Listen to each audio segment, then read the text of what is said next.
quelles sont les implications, le sens de motivation des jeunes diplômés en République du Bénin? Ce sont là les deux principales questions qu'aura justement à décortiquer M. René Maoulik-Ponto. Il est consultant formateur et spécialiste des questions d'éducation et de développement. Il est utile de vous le présenter.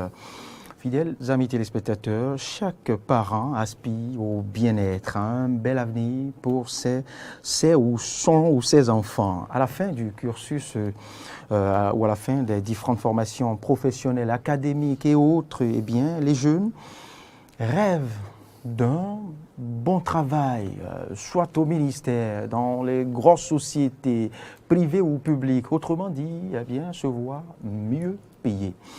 Alors, mais le constat depuis peu est que voilà, l'on exhorte, l'on incite plus la jeunesse béninoise à s'auto-employer, à se prendre en charge. Et cela nécessite justement des prérequis et préacquis, des réflexes à développer et des fondamentaux justement à s'approprier. M. René Maoulik-Ponto nous dira ce matin quel type de motivation et quelles sont les implications, les éléments constitutif de la motivation du jeune diplômé béninois, justement à l'avant-veille du premier emploi.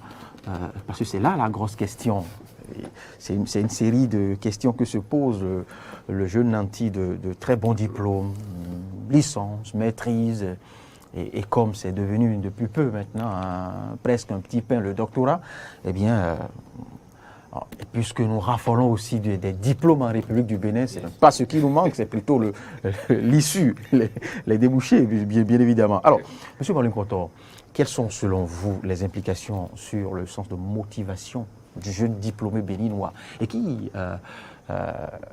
quels sont selon vous justement les éléments fondamentaux qui définissent cette motivation pour aller vers le premier emploi? Merci beaucoup. Bonjour à tous les téléspectateurs qui nous suivent actuellement. Merci pour le thème, parce que c'est un thème d'actualité. Oui. Voilà. Et pour démarrer, je voudrais dire, pour être l'homme de son pays, il faut être d'abord l'homme de son temps, a dit Chateaubriand. Oui. Donc, cette déclaration, ce qui nous réunit, c'est la déclaration du chef de l'État du Bénin, le président Son Excellence Patrice Talon, qui affirme que désormais, le modèle de société au Bénin, c'est création d'entreprises pour création d'emplois. Ce qui, du coup, change les données, parce que nous l'appelle, moi, depuis que j'étais enfant. Vous avez bien dit, il a affirmé. Bien sûr. Oui, ça reste jusque-là à l'étape de dire. Oui, non, il a dit, passe aux acteurs sociaux. Pour dire, plus loin, il dit, toutes les décisions qu'on aura à prendre, sinon qu'on attend de prendre, iront dans ce sens. Alors, donc la politique sera orientée vers cette déclaration. Vous voyez. Et il disait que ça change depuis quand on est jeune, tout ça, là, comme tout à l'heure, il y a votre introduction. Tout le monde, on pense que quand on finit là, c'est le ministère directement. Puis on a dit selon l'éducation qu'on nous donne, c'est là-bas qu'il y a la fortune, c'est au ministère. Alors, on rêve du bureau. Voilà, donc cette décision vient changer les données. Vous voyez. Et là, il faut alors un nouvel élan, une autre détermination pour pouvoir réussir. Oui, mais quelles sont les bases déjà pour, je ne sais pas, concrétiser cette déclaration? Voilà, donc, parce qu'une chose est de déclarer, penser, de vouloir, mais l'autre chose est de poser les jalons pour, de remplir les conditions. Bien sûr, et c'est ces bases-là qui vont amener la motivation dont on parle. Vous voyez. D'abord, avant d'aller sur les bases vraiment qui vont nous motiver pour réussir cette déclaration, je voudrais rappeler, puisque ce qu'on constate aujourd'hui, plus loin dans sa déclaration, avant de déclarer, il dit le Bénin n'a pas de diamant, le Bénin n'a pas de pétrole, donc il faut alors qu'on crée. Vous voyez, donc ça là, c'est un peu paradoxal. Je ne sais pas si vous vous rappelez, dans nos programmes scolaires, quand on était au cours primaire, on nous en citait tellement. Le fameux l'or de paiement, le pétrole de Sémé, le fer de Lumbu, ainsi de suite. Le map de Dadjo. Quand on était au séminaire, notre maître, c'est un gaucher. Quand un gaucher prend le bâton, vous savez ce que ça donne. Il y en a un camarade de classe qui, en récitant, s'est trompé. Dit lors de ses mains, le pétrole de paix, même le maître ne l'a pas raté. Et c'est après on a constaté que le maître lui-même n'a même pas vu ce fameux pétrole de ses mains avant de taper si tant. Voilà. Maintenant, si aujourd'hui on dit on n'a pas de pétrole, on n'a pas de diamant, et voilà l'éducation qu'on nous donne. Je ne sais pas si ça continue, mais comment, vous voyez, donc, il y a quelque chose là qui ne va pas. Donc, ça peut inciter les jeunes à l'appareil. Si les jeunes, bon, le Bénin, on a l'or, on a le pétrole, bon, lui peut dire, bon, il va vendre ça après, donc lui peut ne pas travailler. Donc, c'est à corriger. Si ça, là, même tout récemment, il y a un gouvernement qui a fait une découverte de ce fameux pétrole. Quelques bribes de pétrole. Qu'on a célébré, mais qui très tôt a disparu, je ne sais pas. Voilà, donc. Que l'autre que je me garde ici de citer nous a montré dans un flacon ou tube. Ouais. Donc, on s'amuse trop, Bénin a dit, moi, c'est ça, j'attends. C'est cette éducation-ci. Je ne sais pas si ça continue avec les enfants, il faut que le système scolaire puisse enlever ça. Oui, on sait que les enfants savent que non, vraiment, ressources minières au Bénin, là, nous, on n'a rien. On doit travailler, on doit fournir d'énergie pour développer.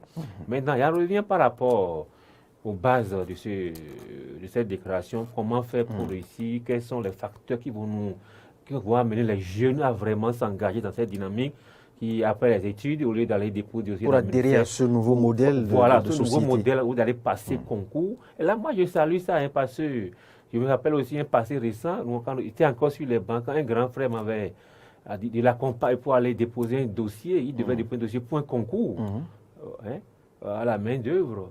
Mais déjà, au niveau de Sobebra, on a constaté qu'il y a un rang dont la queue était à Sobebra. Bien sûr. Mais il a dit, je sais de quoi vous parlez. Il a dépassé le rang et allé d'abord à la main-d'œuvre, à la direction départementale. Et là, on lui a dit, bon, en fait, de retourner, que c'est le rang à la queue. Pour connaître la queue.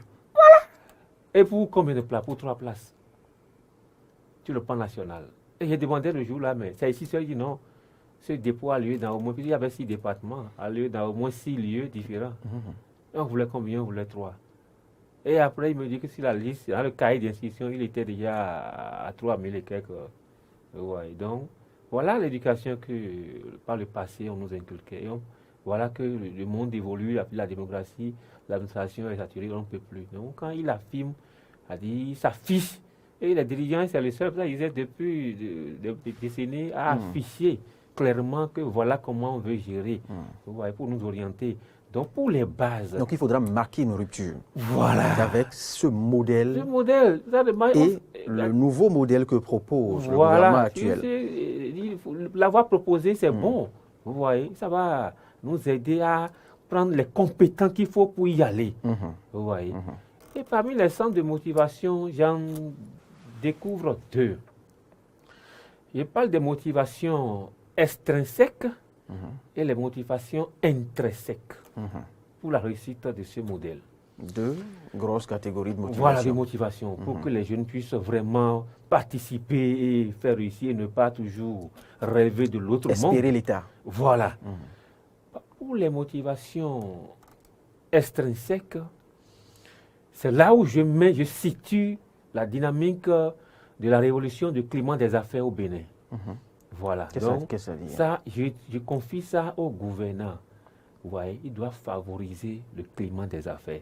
Ils ont dit créer des entreprises afin de créer des emplois. Effectivement, l'entreprise... il doit assouplir. Voilà, l'entreprise, effectivement, c'est une source d'emploi, c'est une source de revenus, c'est une source de recettes fiscales et c'est un moyen efficace pour lutter contre la pauvreté. Ouais, la pauvreté qui est ambiante. La fois passée, on a parlé de taux de chômage et taux de sous-emploi. Ce qui a fait jaser la toile. Vraiment, qui fait la... Oh, c'est la même... Il disait, moi, je ne suis pas contre les taux, le taux 2%, tout ça, là. C'est de la statistique. Le taux de sous-emploi sont 10%. Et il dit, mais il y a une crise, c'est ce qu'il disait le jour-là. Même si le sous-emploi est 70%, c'est pas que les gens évaluent 70%, c'est trop. Pour le sous-emploi, ça veut dire que Au Bénin, il n'y a pas de travail, les gens font quelque chose pour manger, c'est tout. Donc il y a crise, c'est la pauvreté ambiante. Quand je prends les 2% plus les 70%, alors il y a 72% de pauvreté. C'est ce que les gens n'ont pas compris. La pauvreté ambiante. Donc, plutôt que la pauvreté, effectivement, l'entreprise peut nous amener. Maintenant, le gouvernement doit créer les conditions favorables. Puisque les jeunes, ce n'était pas notre culture avant. Pour faciliter la création de cette entreprise. Pas plus que ce qui se fait actuellement. Puisqu'il y a un facteur, il y a la peur. Qu'il y a un début d'effort. Voilà. Où l'entreprise maintenant peut se créer en 24 heures. Il faut que le gouvernement... Mais ça n'est pas le plus important, M. Marlin Poto, je ne vous arrête pas. On peut créer son entreprise en 24 heures. Les facilités, les pièces sont accessibles. Non, ce n'est pas la création de papier. Matériel, non, voilà. Pas du tout. Il y a la gestion. La gestion même, la gestion du terrain, a dit... La question d'impôt, la question de telle taxe. Et c'est là. Si je décide, à dire peut-être mon entreprise est pour importer un produit ou bien pour transformer un produit pour importer, il faut qu'on facilite les conditions d'exportation. Et c'est là le véritable hic. Oui, l'imposition. Voilà. C'est là le véritable hic. Puis il n'y a pas, par exemple, disait, un produit est venu, le coût depuis là-bas peut-être à 8 000 et finalement c'est à 25 millions, on doit vendre ça. Vous voyez donc. Ça, je ne dois pas jouer ici. Pour appuyer ce que vous dites, j'ai rencontré un jeune avec qui j'ai échangé récemment qui m'a dit avoir créé une petite entreprise. On sait quelle est en quelque sorte la capacité d'un jeune qui s'y lance. Voilà. Et que la première année, il est resté à courir par-ci, par-là, à chercher les premiers marchés. Ça va très bien, voilà. Donc, la première année a été... pour ne pas répéter le mot, une année très salée. Donc, voilà qu'à l'issue de cette première année, qu'il lui faille y aller payer maintenant, je crois, à hauteur de 200 000 francs d'impôts. Parce que, selon les tests... Il existe. Il existe. Et c'est là il dit, mais qu'est-ce qu'il y a lieu de faire dans ce cas là qu'il a envie de fuir ou de fermer l'entreprise. Et là, quelqu'un d'autre lui recommandait de déclarer faillite. Et je lui dis, maintenant, qu'a-t-il fait pour déclarer faillite? Il ne faut pas aller aussi, il ne faut pas se mettre aussi. C'est-à-dire, c'est compliqué cette affaire d'imposition aussi. Il n'a rien fait pendant la première année. Il se doit, au bout d'un an, puisqu'il existe, de payer. Voilà. Ouais. Près de 200 000 ou plus de 200 000. Voilà. Mais là, c'est très corsé. Et reste à voir si lui-même au total, dans son compte, il réunit même 100 000 francs encore. C'est là la délicatesse. C'est pour appuyer ce que vous dites par rapport à la facilité. Parce que facilité pour créer, ça n'est pas le vrai problème. On peut créer, on peut réunir du papier en 24 heures. Ça, c'est rien du tout. Et pour la survie. Ici, le taux de mortalité d'entreprise est trop élevé au Bénin. Donc, si ces conditions sont favorisées, là, c'est un facteur. C'est pas un des facteurs extrinsèques. Si le jeune voit que le gouvernement a mis des moyens, des conditions pour favoriser, même si tu crées, tu n'es pas trop pourchassé. Voilà, si tu veux vendre tel produit, tu veux exporter, tu veux importer, vraiment, les services de la douane, les services des impôts, tout ça là. Il y a une facilité dans première année, deuxième année, troisième année. Puis on s'assure que vraiment tu es assis. Puisque quand tu crées, tu vas employer encore tes camarades pour que c'est en groupe que ça va évoluer.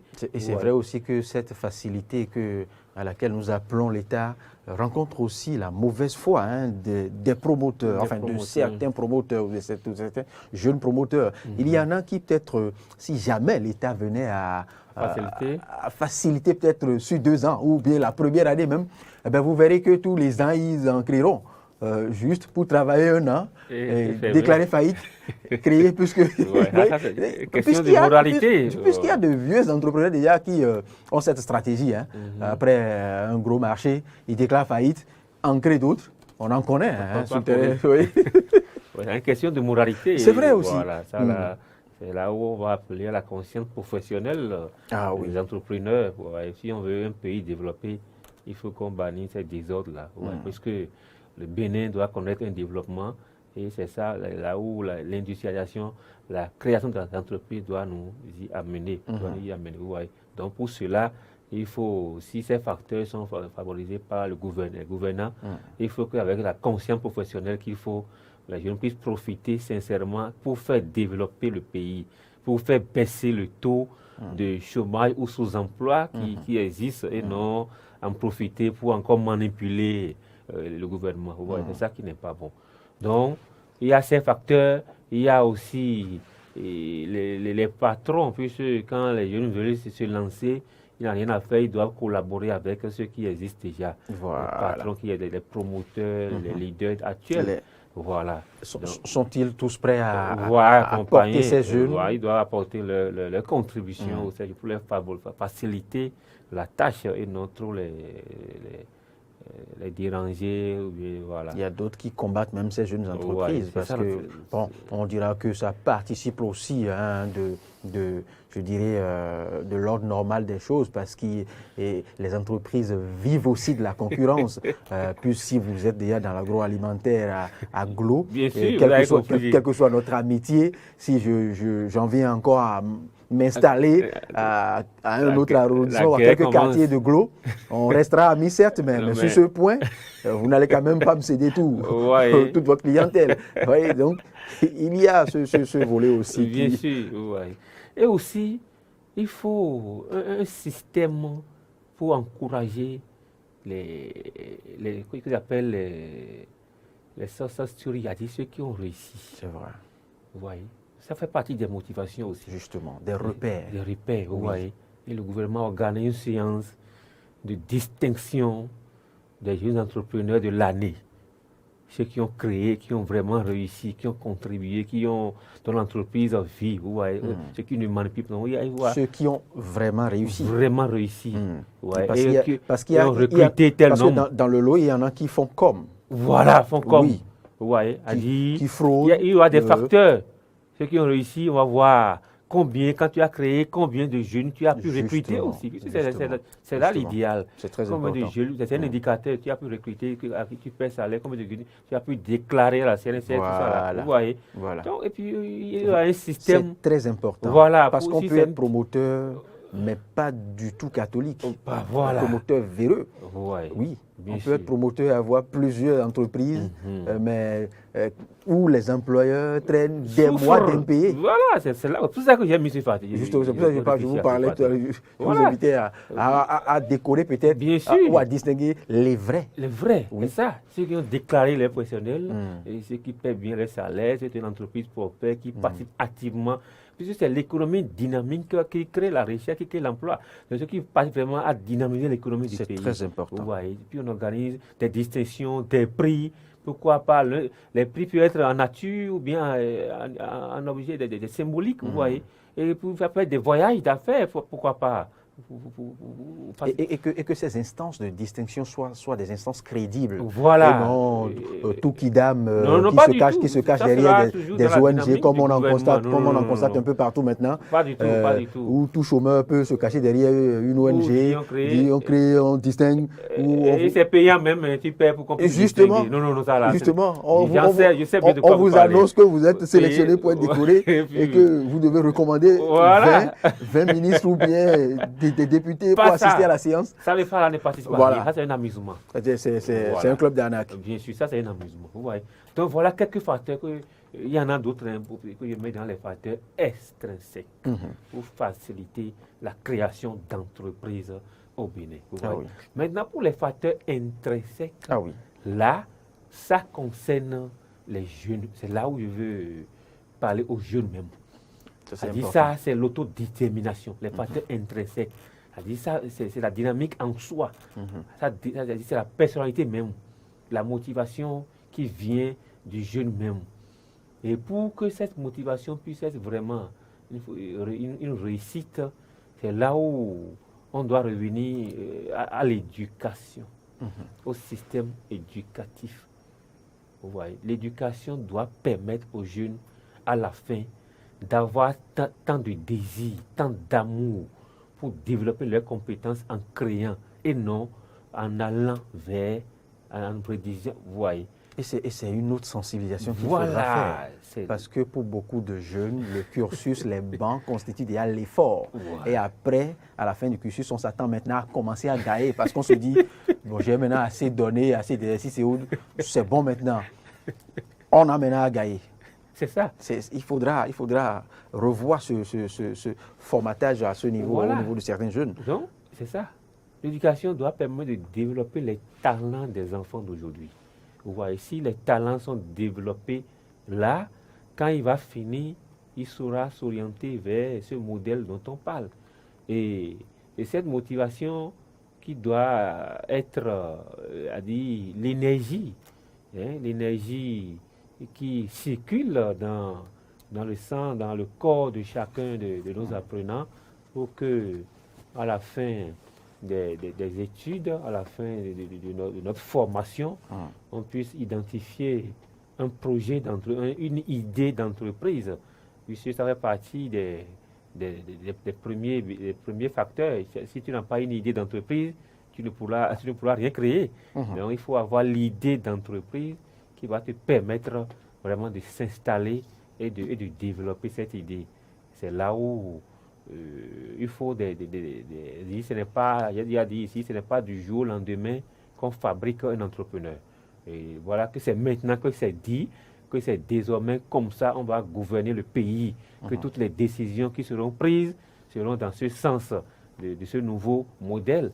Or, beaucoup ont été déjà formés dans l'ancien modèle, si je vais parler ici. Oui. Vous voyez, qui attend toujours l'État. Voilà que l'État dit, ce n'est plus ça, lui, n'est pas dans ça. Qui guette les concours. Qui guette les concours. Donc, pour cela, il faut que, comme c'est ça qui vient de démarrer, il faut que dans les curricula, on instaure cette sensibilité, cette idée d'entrepreneuriat pour que les jeunes puissent savoir que, à la fin, voilà comment nous allons nous comporter. Ouais, on va s'orienter dans l'entrepreneuriat pour gagner. Et parmi ces motivations, il faut vraiment un cursus entrepreneurial. Ah oui. Oui. Il faut que ça ne soit pas des entreprises sans succès. Si le cursus est bien établi, le jeune, quand il crée, il sait qu'il a tous les atouts pour réussir.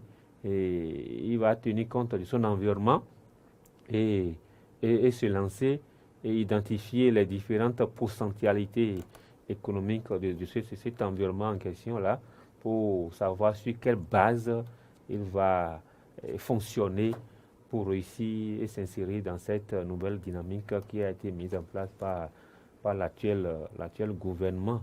Ouais. Donc, parmi tous ces sens de motivation aussi, il y a la question du réseautage. Puisque au Bénin, il y a l'individualisme qui domine nos actions. Or, si on dit l'union fait la force, si on veut créer une entreprise vraiment viable, puisque actuellement, le taux de PME au Bénin est trop élevé.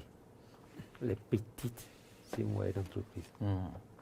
Or, si nous voulons l'industrialisation, il faut créer vraiment des industries. Chacun évolue en cavalier solitaire. Chacun veut créer son petit, chacun veut créer, voilà. Or, si avec les mêmes compétences, on s'unit, on reste ensemble pour créer. Ouais, là, on a plus on sera autant de Béninois, autant d'entreprises. Voilà, plus de crédibilité.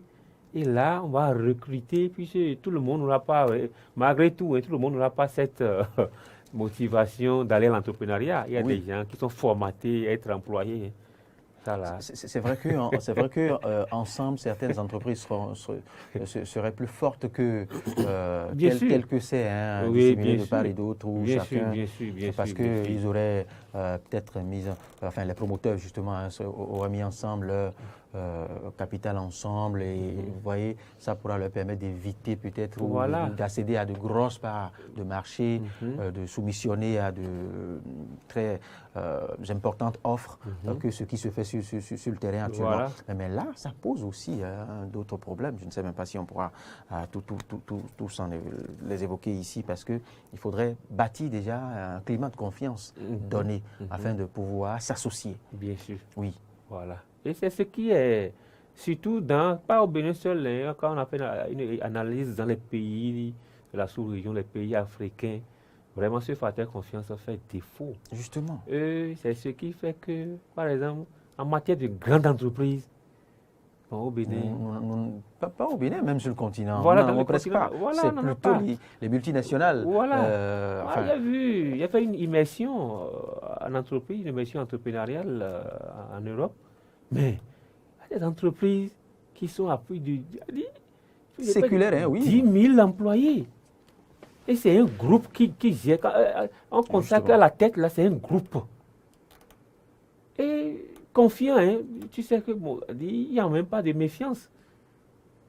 Il y a des grands groupes, C'est un autre. on nous envahit avec nos produits importés, c'est un groupe qui est C'est un autre volet du travail. Ce n'est pas un individu qui est là. Voilà. Or, au Bénin, la question de travail en groupe, je sais pas, c'est un facteur culturel c'est très délicat. qu'il faut revoir. Justement, Ouais, donc, c'est suffisamment délicat. L'individualisme. Qui est prêt à à s'associer avec qui? Voilà. Donc, c'est une mentalité qu'on va essayer de changer. Je ne sais pas à quel niveau il faut introduire cette culture, cette mentalité du travail de réseautage, du travail en groupe, du travail la collaboration même en son vrai terme, pour que les jeunes puissent s'unir, pour vraiment réussir ce modèle. Comme c'était l'État qui crée, l'État qui donne emploi, donc nous-mêmes, on va s'unir, on va rester ensemble pour créer. Ce n'est pas, quand on dit modèle de société d'emploi, ce n'est pas que chacun n'a qu'à créer une entreprise. Non, ce n'est pas ça aussi. Ce n'est pas que chacun n'a qu'à aller créer, pas du tout. Il faut on peut être 100, on peut être même 200. Rester ensemble pour créer. Justement. Et là, chacun a son emploi dedans. Et puis, on lutte pour gagner. Et puis là, ça permet à l'entreprise de vivre, de pérenniser cette activité et non de s'éteindre très tôt. Ouais. Justement, M. Mamling-Pontor, vous le dites si bien, il faut une sorte de solidarité pour renforcer, aller dans une synergie d'action. Oui, nous en appelons au réseautage, mais ce réseautage aussi n'est pas sans conséquences, vous le savez. Dans les quelques rares fois où les réseaux portent quelques jeunes, eh bien, on constate encore que ce sont en quelque sorte un club, ça se fait entre eux. Les réseaux ne s'ouvrent pas pour la plupart du temps à ceux qui en ont besoin. J'en ai abordé la fois passée avec une coach que je recevais, je crois la semaine dernière ou sur dernière. Les réseaux sont pour la plupart plus fermés même que ce que vous évoquez, que la société ordinaire. Parce que les réseaux évoluent quoi? On ne parraine qu'un proche. On ne parraine qu'un très proche de l'autre. Et là, je me dis, si ça reste vraiment un réseau, oui, vous me direz oui que ça reste un réseau parce que c'est tout un ensemble d'opérateurs économiques et autres. Mais qui sont-ils? On sait ce que nous appelons réseau au Bénin. C'est très fermé, ou à la limite hermétique, réservé à un cercle donné. Je n'irai pas plus loin que ça. Vous me voyez venir. Bien sûr, je comprends parfaitement ce que vous dites. Mais il a dit, réseautage dont je fais la promotion, dont je parle ici, c'est que on se connaît, nous sommes de la même promotion, d'accord. On a fait la même formation. Et à la fin, on se réunit entre nous et on décide de comment nous allons s'insérer dans le monde de l'emploi, du travail, par rapport à ce modèle qui nous est imposé. Puis c'est à notre temps que c'est arrivé. Ouais. Et c'est affiché, on dit que c'est ça ou rien.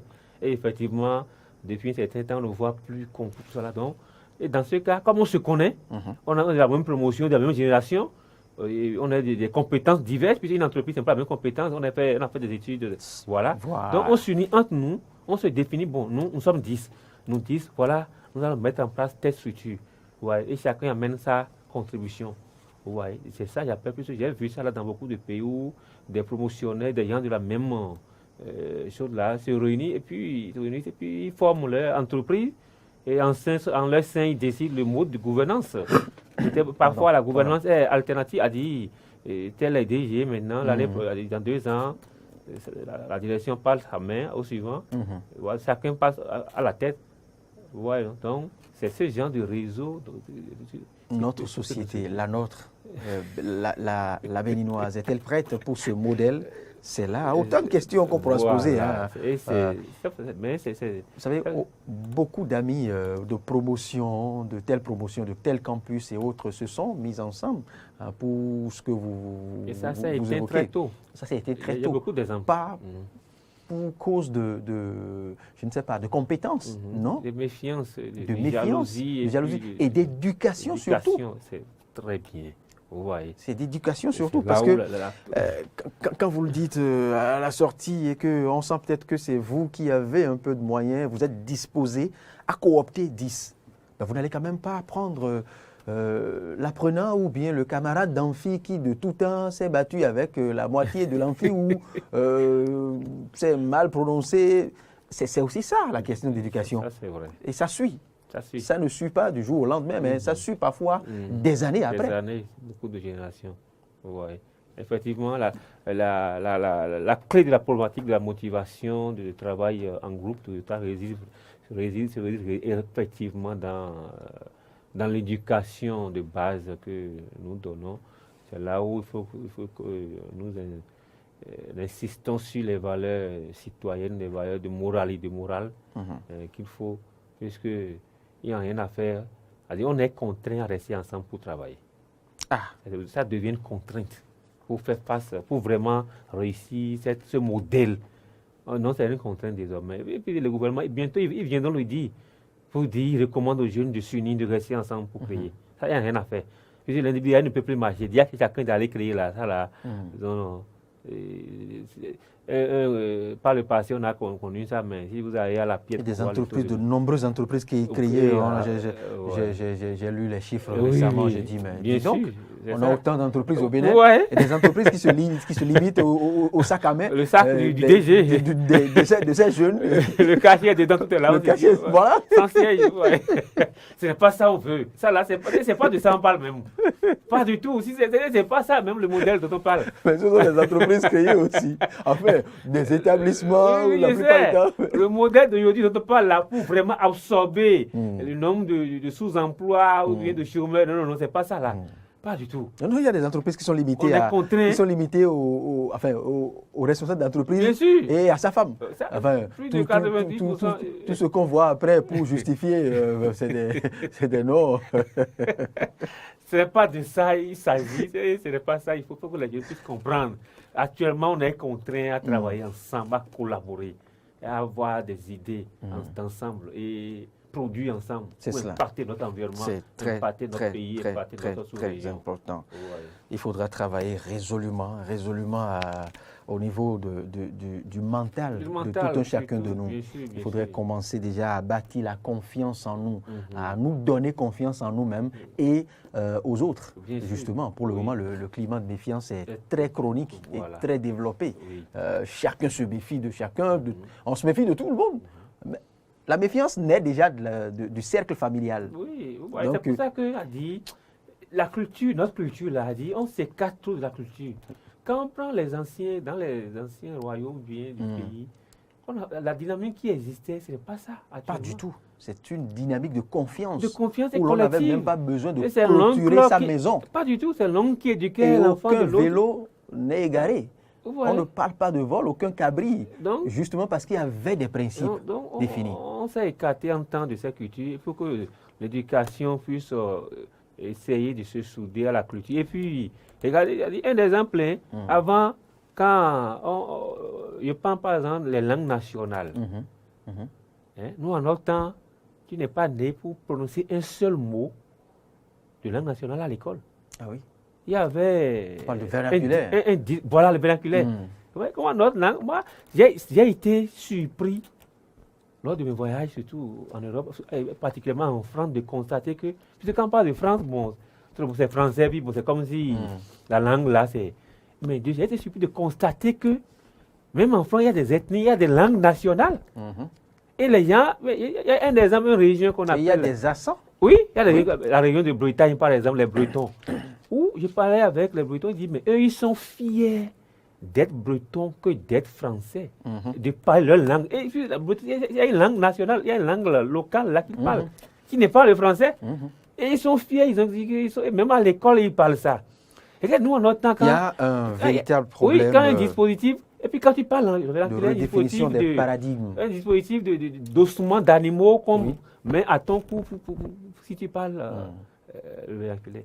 Et tout récemment, aux soutenances de master ou bien actuellement de doctorat, il y a une rubrique qui est langue nationale. Hein. Ah oui? Oui, qui est évaluée. Super. Et on demandait aux impétrants de traduire le terme. C'est ce que hier, celui-là n'a pas passé. On demandait à l'impétrant de traduire son terme dans sa langue. Il est d'où? Il a de telle région. Et le jury lui dit maintenant de traduire le terme là dans sa langue. Et voilà, il y a problème. Formidable. Si par le passé, on t'a interdit de ne pas parler, de ne pas. Donc, il faut qu'on donne une mettre dans notre culture pour réussir à travailler ensemble. On va y revenir. Pour que ce modèle puisse être. C'est autant d'idées de thématiques une réussite. On va revenir. Il faudrait déjà que nous acceptions aussi soutenir dans des tenues locales. Pourquoi pas? Non, on veut trop imiter. C'est juste un autre point de polémique. Merci, voilà. M. René Marly-Poton, Merci beaucoup pour ce bon moment d'échange. Merci. Très bon retour à vous. Merci.